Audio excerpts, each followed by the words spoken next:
वाली बहू। शादी के पहले से ही विभा को कपड़े धोने का बड़ा शौक था। कभी नल के नीचे तो कभी तालाब के पास। अरे मेरी नीली वाली लुंगी नहीं दिख रही है। विभा की अम्मा कहाँ रखी है लुंगी? अरे वो तो विभा ने परसों ही धोकर रखी थी आपकी अलमारी में, देखो वहीं होगी। वो ना मैंने आज धो दी, मुझे लगा कि गंदी हो गई होगी।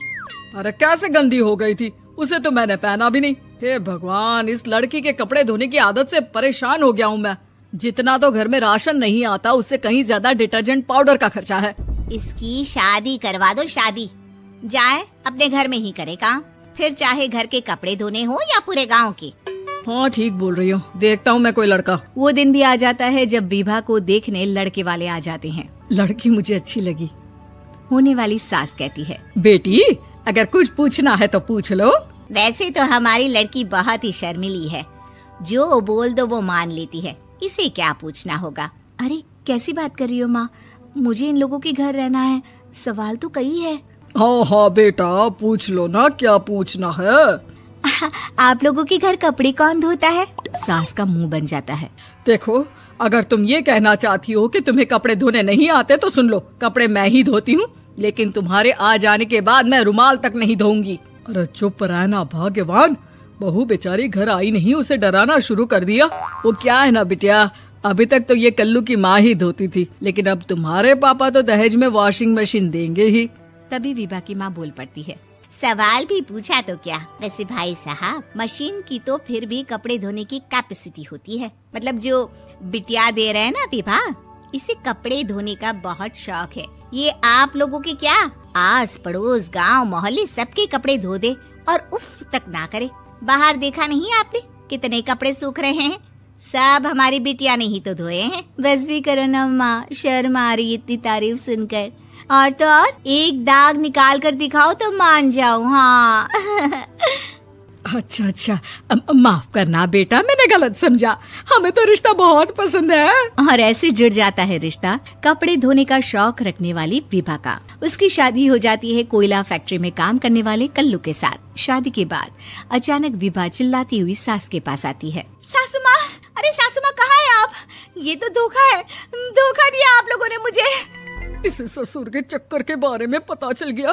अरे तो उसमें तुझे क्यों धोखा मिला है? अरे नल में पानी नहीं आता, कपड़े कैसे कब धुलेंगे? अच्छा तू पानी नहीं आ रहा उसकी बात कर रही है। तो आपने क्या सोचा? कुछ नहीं।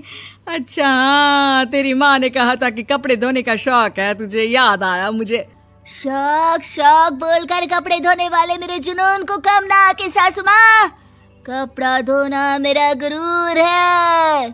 तभी पति भी वहाँ आ जाता है। अभी मैंने इसे सनी देओल की फिल्म दिखाई है, उसी के डायलॉग मार रही है माँ। अच्छा सुन, साफ साफ बता रही हूँ, पानी सुबह 4 से 6 और शाम को 10 से 12 आता है, समझी? विभा टाइमिंग सुनकर हैरान हो जाती है। ये क्या भूतों का मोहल्ला है?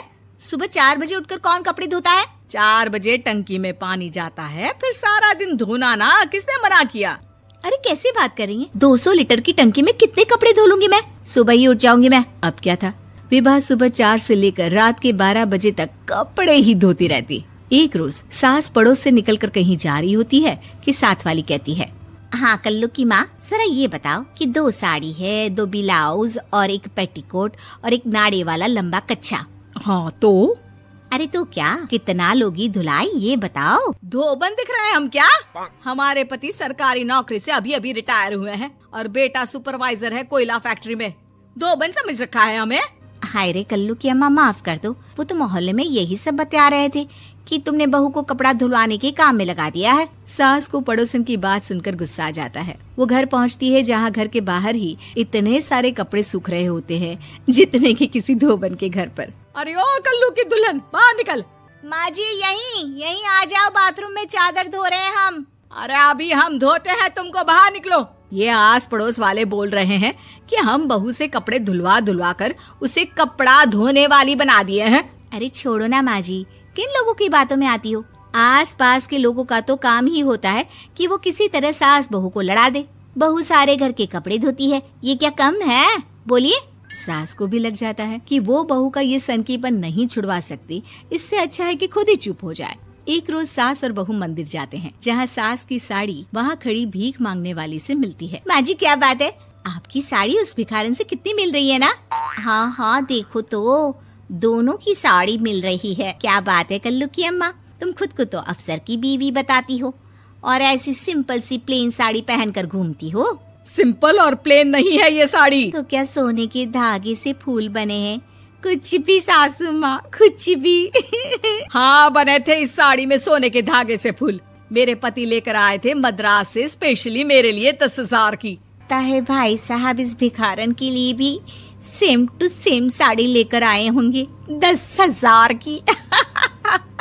सास उस वक्त तो कुछ नहीं कहती, लेकिन बहू के साथ घर आती है और अलमारी से एल्बम निकाल कर लाती है। ये साड़ी देख रही है, ये वही साड़ी है जिसे मैंने अभी पहना था।